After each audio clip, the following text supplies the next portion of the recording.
Hey guys, so there's something cool about my Hampton Bay Littleton ceiling fan actually.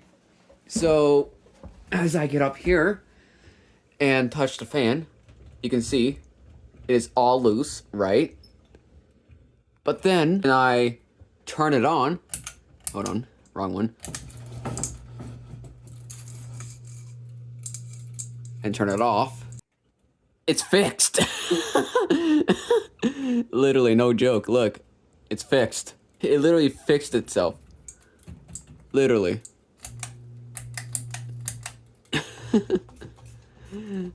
That's funny. Oh, you just gotta twist the light housing like this, and then turn it on. It fixed itself. So, but here's the catch: if you put it on reverse, it does that. It gets loose again. See that? So, gonna put it on forward again, and it goes back and gets tighter again, which is funny. And yeah, the Littleton is not enjoying this. It's actually humming loudly now. Yeah, it's angry. Yeah, the Littleton's angry at me. Okay, fine. I'll stop. I'll fix you up.